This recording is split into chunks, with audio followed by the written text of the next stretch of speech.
नमस्कार, मैं हूं अरुण तोमर। आप देख रहे हैं एशियन न्यूज। अमेरिका और भारत के बीच खिंचती तल्खी अब केवल कूटनीतिक बहस तक सीमित नहीं रह गई। अमेरिका के राष्ट्रपति डोनाल्ड ट्रंप के नेतृत्व में भारत के प्रति बदले हुए रुख ने दोनों देशों के संबंधों को संकट की कगार पर लाकर खड़ा कर दिया है। इसी टैरिफ विवाद को सुलझाने के लिए अब भारत ने ट्रंप प्रशासन को साधने के लिए लॉबिंग फर्म का सहारा लिया है। इसके लिए पानी की तरह पैसा बहाया जा रहा है। इसी बीच खबर तो ये भी आ रही है कि जल्दी ही भारत के प्रधानमंत्री नरेंद्र मोदी अमेरिका की यात्रा पर जाएंगे। उधर डोनाल्ड ट्रंप भी अपने ही देश में इस मुद्दे को लेकर घिरते नजर आ रहे हैं। अमेरिकन दलालों की सेवाएं और कौन कौन से देश ले रहे हैं, इसके लिए कितना पेमेंट कर रहे हैं, और अब ऐसे में ये दलाल भारत अमेरिका के रिश्तों में कितनी चाशनी घोल सकेंगे, इस पर देखिए हमारी खास रिपोर्ट।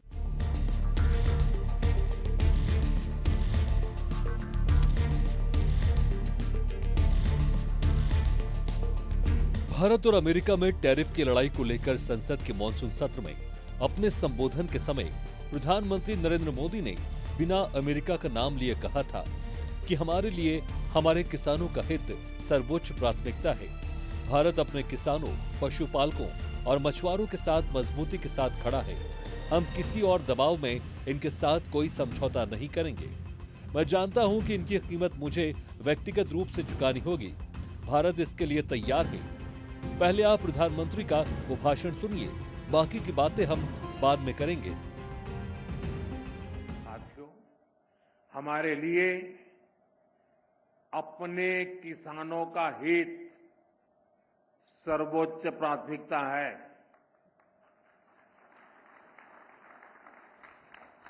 भारत अपने किसानों के, पशुपालकों के और मछुआरे भाई बहनों के हितों के साथ कभी भी समझौता नहीं करेगा।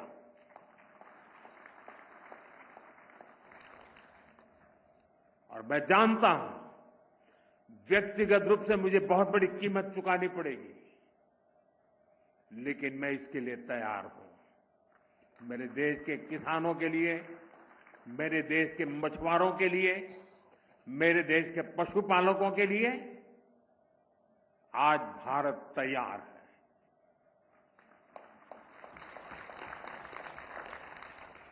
किसानों की आय बढ़ाना, खेती पर खर्च कम करना, आय के नए स्रोत बनाना, इन लक्ष्यों पर हम लगातार काम कर रहे हैं। भारत ने इसी समस्या को साधने के लिए एक नई रणनीति बनाई है।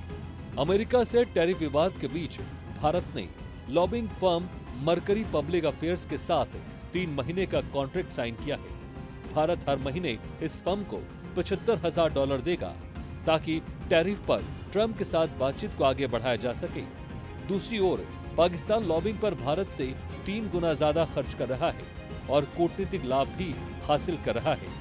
अमेरिका के साथ बढ़ते व्यापारिक तनाव के बीच भारत ने राष्ट्रपति डोनाल्ड ट्रंप प्रशासन से बेहतर संवाद स्थापित कराने के लिए वॉशिंगटन डीसी में नई lobbying firm mercury public affairs को हायर किया है।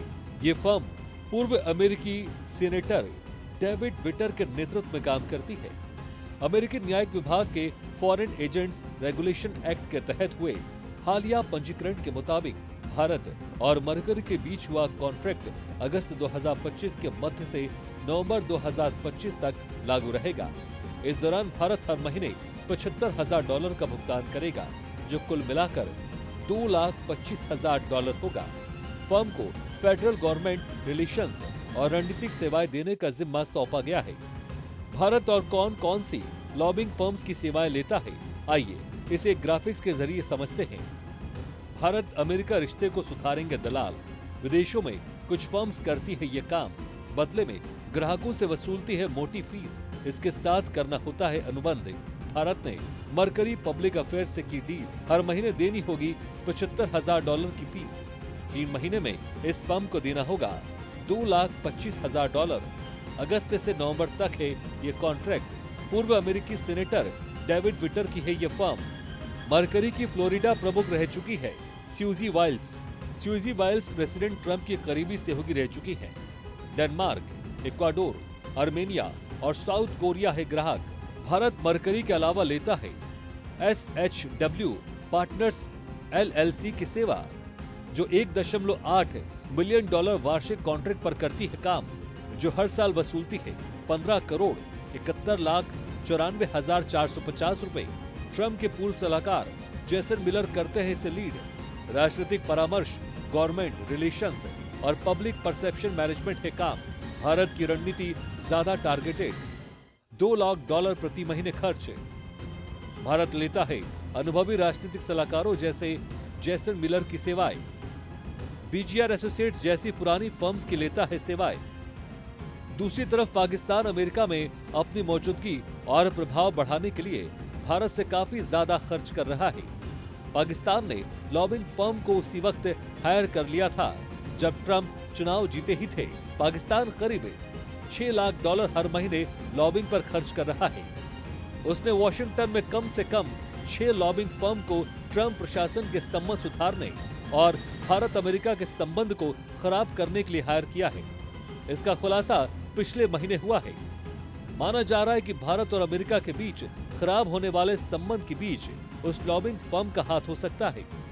पाकिस्तान ने जिन लॉबिंग फर्म को हायर किया हुआ है उनमें कुछ प्रमुख नाम orchid advisor LLC, Seiden law, team eagle consulting समेत 3 और बड़े फर्म शामिल हैं। इन्हीं लॉबिंग फर्म की रणनीति का असर ये है कि पाकिस्तान सेना प्रमुख को व्हाइट हाउस में डोनाल्ड ट्रंप ने डिनर के लिए बुलाया था और पाकिस्तान के लिए टैरिफ दर को घटाकर 19% किया था। पाकिस्तान किन किन लॉबिंग फर्म्स की सेवा ले रहा है और उनको कितना भुगतान कर रहा है, आइए इसे भी ग्राफिक्स के माध्यम से समझने की कोशिश करते हैं। पाक का अमेरिकी लॉबिंग पर खर्च। अमेरिकी लॉबिंग पर पाकिस्तान खर्च करता है मोटी रकम। भारत से 3 गुनी रकम खर्च करता है पाकिस्तान। पाक लेता है orchid advisors LLC lobbying firms की सेवाएं। इसको $2.5 लाख हर महीने देता है फीस। स्क्वायर पैटर्न बोगस भी देती है पाक को सेवा। अमेरिकी सांसदों और अंतर्राष्ट्रीय संस्थाओं से संपर्क साधती है दोनों फर्म्स। सीडेन लॉ भी करती है पाक के लिए काम। $2 लाख हर महीने लेती है फीस। आर्थिक साझेदारी और टैरिफ मामलों पर काम। जेवलिन एडवाइजर्स को दिया गया सब कॉन्ट्रैक्ट $50,000 हर माह लेती है अतिरिक्त कैश। टीम ईगल कंसल्टिंग की सेवाएं ले चुका पाक $15 लाख का किया था भुगतान अमेरिकी पब्लिक परसेप्शन को अपने पक्ष में करने के लिए। इसका फायदा भी पाकिस्तान को मिला। अमेरिका ने उस पर सिर्फ 19% का टैरिफ चार्ज किया। मिनरल्स और ऑयल पार्टनरशिप को लेकर भी समझौते हुए। मरकरी पब्लिक अफेयर्स को भारत के अमेरिकी प्रशासन में फेडरल गवर्नमेंट रिलेशंस और अन्य रणनीतिक सेवाओं के लिए नियुक्त किया गया है। ये फर्म भारत की लॉबिंग को और ज्यादा प्रभावशाली बनाने के लिए काम करेगी। इस कदम का महत्व इसलिए भी बढ़ जाता है क्योंकि फर्म के पूर्व प्रमुख सूसी वाइल्स अब राष्ट्रपति ट्रंप के प्रमुख सलाहकार हैं। भारत की ये नई नियुक्ति पहले से चल रही $1.8 बिलियन के वार्षिक अनुबंध वाली लॉबिंग रणनीति को भी पूरा करती है, जिसमें SHW पार्टनर्स LLC जैसी फर्म शामिल है। कहा जाता है कि व्हाइट हाउस में गहरी पैठ हासिल करने के लिए लॉबिंग फर्म का साथ होना जरूरी होता है। चीन के अमेरिका में सबसे तगड़ी लॉबिंग है, मगर इसके आंकड़े कहीं भी आपको देखने को नहीं मिलेंगे। इतना सब कुछ होने के बाद भी भारतीय रणनीतिकार कम खर्च में अमेरिकी लॉबिंग फर्म से बेहतर काम ले रहे हैं। संयुक्त राज्य में अमेरिका की पूर्व राजदूत निक्की हेली ने राष्ट्रपति चुनाव में डोनाल्ड ट्रंप को एक बूढ़ा उम्मीदवार कहा था। उस वक्त वो भी एक दावेदार थी। निक्की ने ट्रंप को मानसिक रूप से बीमार तक कह डाला था। टैरिफ वाले मामले में उन्होंने भारत की जमकर वकालत की थी। उन्होंने फिर से अपने एक्स हैंडलर पर लिखा है कि भारत को रूसी तेल पर ट्रंप की बात को गंभीरता से लेना चाहिए और व्हाइट हाउस के साथ मिलकर इसका समाधान निकालना चाहिए। जितनी जल्दी हो सके उतना अच्छा है। दुनिया के 2 सबसे बड़े लोकतंत्रों के बीच दशकों पुरानी दोस्ती और सद्भावना मौजूदा उथल-पुथल से उबरने का एक अच्छा अवसर प्रदान करती है। व्यापारिक मतभेदों और रूसी तेल आयात जैसे मुद्दों को सुलझाने के लिए कठोर बातचीत की जरूरत है, लेकिन हमें उन चीजों को नजरअंदाज नहीं करना चाहिए जो सबसे ज्यादा मायने रखती है, हमारे साझा लक्ष्य। चीन का सामना करने के लिए अमेरिका के पास भारत के रूप में एक दोस्त होना जरूरी है कि भारत को रूसी तेल पर ट्रंप की बात को गंभीरता से लेना चाहिए और व्हाइट हाउस के साथ मिलकर इसका समाधान निकालना चाहिए। जितनी जल्दी हो सके उतना अच्छा है। भारत को रूसी तेल पर ट्रंप की बात को गंभीरता से लेना चाहिए और व्हाइट हाउस के साथ मिलकर इसका समाधान निकालना चाहिए। जितनी जल्दी हो सके उतना अच्छा है। दुनिया के दो सबसे बड़े लोकतंत्रों के बीच दशकों पुरानी दोस्ती और सद्भावना मौजूदा उथल पुथल से उबरने का एक ठोस आधार प्रदान करती है। व्यापारिक मतभेदों और रूसी तेल आयात जैसे मुद्दों को सुलझाने के लिए कठोर बातचीत की जरूरत है, लेकिन हमें उस चीज को नजरअंदाज नहीं करना चाहिए जो सबसे ज्यादा मायने रखती है, हमारे साझा लक्ष्य। चीन का सामना करने के लिए अमेरिका के पास भारत के रूप में एक दोस्त होना जरूरी है। डोनाल्ड ट्रंप प्रशासन की नाराजगी यही नहीं रुकी। अमेरिका के विदेश मंत्री जॉन कैरी भी राष्ट्रपति डोनाल्ड ट्रंप के खिलाफ उतर आए। उन्होंने कहा कि बिना किसी प्रमाण के किसी पर टैरिफ ठोक देना ठीक नहीं है। उन्होंने कहा कि हम चिंतित हैं, राष्ट्रपति और प्रधानमंत्री मोदी के बीच ये टकराव दुर्भाग्यपूर्ण है। बड़े राष्ट्र हमेशा लोगों को अल्टीमेटम देकर अपनी शक्ति प्रदर्शित नहीं करते, बल्कि इसके लिए कोई वास्तविक कूटनीतिक प्रयास करते हैं ताकि आम समझ बन सके। मुझे उम्मीद है कि विवाद को सुलझा लेंगे। मुझे लगता है कि भारत ने स्पष्ट रूप से एक बहुत ही शक्तिशाली पेशकश की है। बिना किसी प्रमाण के किसी पर टैरिफ लगा देना ठीक नहीं है। उन्होंने कहा कि हम चिंतित हैं, राष्ट्रपति और प्रधानमंत्री मोदी के बीच ये टकराव दुर्भाग्यपूर्ण है। बड़े देश हमेशा लोगों को अल्टीमेटम देकर महानता प्रदर्शित नहीं करते, बल्कि इसके लिए कोई वास्तविक कूटनीतिक प्रयास करते हैं ताकि आम समझ बन सके। मुझे उम्मीद है कि विवाद को सुलझा लेंगे। मुझे लगता है कि भारत ने स्पष्ट रूप से एक बहुत शक्तिशाली पेशकश की है। उन्होंने उन रिपोर्टों का भी उल्लेख किया जिनमें कहा गया था कि भारत ने अमेरिका को शून्य टैरिफ पेशकश की है, जो एक बड़ा बदलाव है। टैरिफ की लड़ाई यहीं खत्म नहीं हुई। अमेरिकी राष्ट्रपति डोनाल्ड ट्रंप का कोप लगातार किसी भूसे में पड़ी चिंगारी की तरह सुलगता ही जा रहा है। तभी तो राष्ट्रपति ट्रंप ने सर्जियो गौर को भारत में अमेरिका का अपना राजदूत नियुक्त किया है। उन्हें दक्षिण और मध्य एशियाई मामलों के लिए विशेष दूत की जिम्मेदारी भी सौंपी गई है। सर्जियो गौर को मस्क और ट्रंप के बीच लड़ाई शुरू करने वाला माना जाता है। मस्क ने नाराज होकर गौर को साफ तक कह दिया था। सर्जियो लंबे समय से ट्रंप परिवार के भरोसेमंद रहे हैं। पहले उनका काम ट्रंप से जुड़े कार्यक्रमों को देखना था। वो ये भी देखते हैं कि ट्रंप से कौन जुड़ा है और कौन नहीं। इसलिए अमेरिकी मीडिया उन्हें ट्रंप का गेटकीपर भी कहती है, यानी कि ऐसा शख्स जो ट्रंप तक पहुंचने के रास्ते पर पहरेदार की भूमिका निभाता है।